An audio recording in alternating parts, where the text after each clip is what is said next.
But 21 minutes into episode 21. Yes, perfect. Let's get into the Nintendo pipeline. Let's grab our plunger, put our foot on the pipe, kind of like you're thrusting onto it, and then with two hands on the plunger, thrust it in like your Link with the Master Sword, but putting it back into the Temple of Time thing. So we can travel. We're doing your little finish move, like in Twilight Princess. Yeah, or like I was gonna say in Wind Waker, people know what I'm talking about when Link just like does that skull, just do your little down B and Smash. Down special, the pogo stick. Yeah. Let's pogo stick this news. Pogo stick the news. Okay, perfect. Well, the first story we got some. It's kind of becoming our new Mario Maker, where every week we have to talk about the Nintendo NX in some sort of capacity. And I think we're also talking about Tatsumi Kimishima every week too. He's slowly becoming like Mario. I was gonna go with like our kind of like Bill Trinen, Shuhei Yoshida kind of. I mean, like he's being a lot more vocal than he was in 2015. I still have like no real read of his personality much.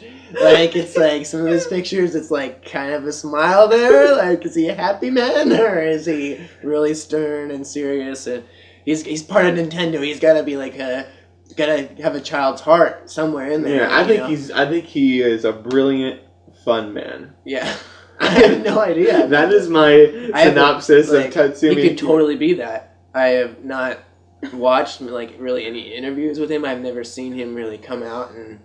I really hope he does the direct. For the little picture of him on the financial report or whatever. It was like him kind of like up and like smiling a bit. You know, he seemed like a happy guy. I was like, this is probably the most upbeat I've seen the guy. Well, I wonder. There's like the picture we've used for thumbnails where he's like sitting like crazy. He probably is. I mean, especially for him, he seems to have a high standard of business. Right. And he's probably like, no, why'd you guys give me this?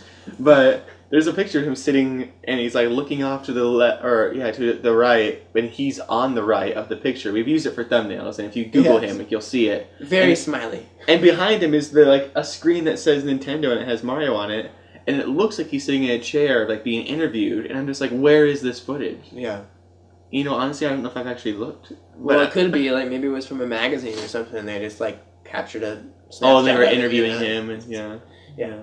That makes sense. Yeah, something like that, maybe. But yeah, actually getting to the story without procrastinating more on it. Nintendo expects the NX sales to make up for reduced Wii U sales. And Nintendo President Tatsumi Kimishima is extremely confident about Nintendo's next platform, the NX, receiving global success. He says they're predicting about 800,000 Wii U hardware sales in the fiscal year ending March 2017. Which is a decrease of about 2.4 million units compared to the previous year. Which was also pretty abysmal. Yes, so it just keeps going down. And he says that NX and smart devices business will be essential to cover this gap, but we also expect download content business to play a role. However, we are planning with the expectation that NX sales will compensate for much of the impact on sales from reduced Wii U hardware sales. And that's true. I mean, when you think about it, especially with more time to save up money, almost everyone that owns a Wii U right now, no, that's not true. But like the people that bought a Wii U initially are going to be getting an NX, I would assume. Although a lot of people do feel burned, so I don't know. I would think though, that they're guaranteed like a few million sales or something right off the bat. You know, some initial hype. The initial hype and like the loyal Nintendo people. I mean, there's the question of maybe if they lost the Nintendo loyalty with the Wii U. They've lost a lot of it. They have, yeah, but I don't think they need to do much to get it back. Yeah. I think they just need to. They need to do like something. Yeah, I think audiences are super easy to win over, especially like we'll get into it later. I don't know the E3 thing, but like with their directs and stuff too. Like if they just make one right move, really. Yeah. Release like everybody kind of goes to the Metroid, just showing the title and stuff. How much people will freak out. If they've been holding out the next 3D Mario game for so long now that. Once they reveal the next 3D Mario, that's not a 3D World 2 or a 3D Land sort of thing. Even if they did a 3D World 2, I think people would freak. Because Mario, I think, just was getting worn out for a couple of years. People were, I think, thinking like with the new Super Mario Bros. Games and then 3D Land and 3D World, it was like, all right, almost enough Mario. Yeah. And then now it's been like, okay, where's our Mario? Like, we were used to it. It was like Yeah. you know, it was comforting every year to get our Mario, and now we've been without it. We have Mario and Sonic at the Rio Olympic Games. Oh yeah. Honestly, that looks like a beautiful game. I hope it turns out fun. Like, I know that like this franchise hasn't been successful, or like at least critically well received. Right. But I want to love that because I love Mario, I love Sonic, I love Mario Party, and they seem like a good formula for what would make a good game. It seems like maybe just the mechanics or something don't entirely. I think it's almost out. like like always like just. This is a running mini game. Waggle the Wiimote. Right. This is a boxing one. Waggle the Wiimote. With the gamepad, though, I'm interested to see what they do. I don't know if they've had one on the gamepad yet, but yeah. I mean, I'm eager to try those out. But yeah, I mean, it's the only thing I say against that with the whole NX making up for Wii U sales and kind of relying on Nintendo loyalty is I think the Xbox One did the same thing where they're like, everyone loves this 360. Everyone had a 360, so we can go out the gate with the Xbox One, just take a dump on everyone, and everyone will buy it because everyone loves Halo, and they love Xbox, and they love Xbox Live, and they love their one IP. Yeah, and it's true though. Like I think they were relying a lot on that, and then you have PlayStation, who was kind of the underdog with the PlayStation 3. Because you had Xbox 360 dominating, the Wii blew them all out of the water. So PS3 was overpriced and was clunky, and didn't run games like Skyrim. You know, it was always like a weird development for it. Yeah, kind of like in the boat of the Wii U right now. And so they came out of the gate like, the PS4 is gonna fix everything, and then the Xbox One. I don't know. So I mean, I guess it's not a fair comparison because the Xbox One was coming from successful hardware.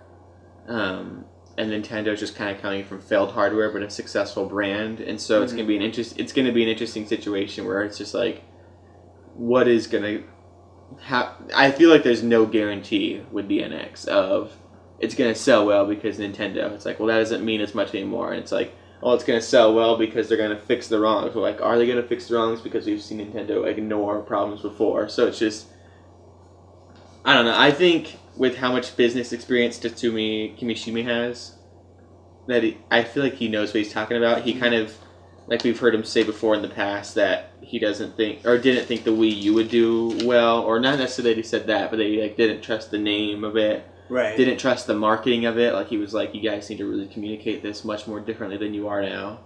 And he like had warned the company about the Wii U, like make sure you handle this in a much, like you need to change the way you're handling this or it's not going to work.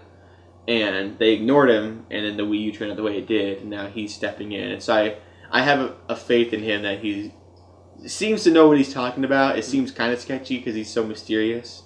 Yeah. But it almost gives me more faith that he's so mysterious. It seems like he's doing a really good job behind the scenes, making sure everything's pulling together. Nintendo has so many major IPs that I think it separates them from, like everybody admits, it separates them in a lot of ways from the Sony and Microsoft teams, because Nintendo just can rely on their main IPs, the big IPs that they can come out with. I think it's kind of interesting to think, I wonder if the Amiibo push at all, since they have so many of their IPs invested in these Amiibo and they put them out and people buy them up, I wonder if they're paying close attention to those numbers of people who are buying, like as we see that Fire Emblem is now a major IP, the Fire Emblem Amiibo were super hot. And since Smash gives them a huge like arena to play with their IP and get them out there and test, like how many people are buying how many people want a new Wario game, how many people want a new Mario, how many people want like a game focused around this, or maybe, I wonder what kind of information or data they're getting from the Amiibo sales and things like that. Hopefully they're not relying on that too much, because I feel like part of that is skewed by the design of the Amiibo, the demand, or like just the artificial almost demand for it, because people are like, I think Villager Amiibo too, like it's kind of interesting how the Animal Crossing, the Marth and Villager were like the two really of like the rarest. And they make an Animal Crossing line, and they haven't made a Fire Emblem line, but they could make a Fire Emblem line, but I feel like that'd be a little more ambiguous. They kind of have made in a lot of ways. Like, are they still going to release They've Corn. released like Lucina and all those Robin. Yeah, we have Robin. So yeah, we have like I can't wait for basically a Corn. line Now. of Is like. Corn out yet? I don't think so. I haven't seen. I think Corn. they'll probably eventually. Like Bayonetta and Corn and stuff.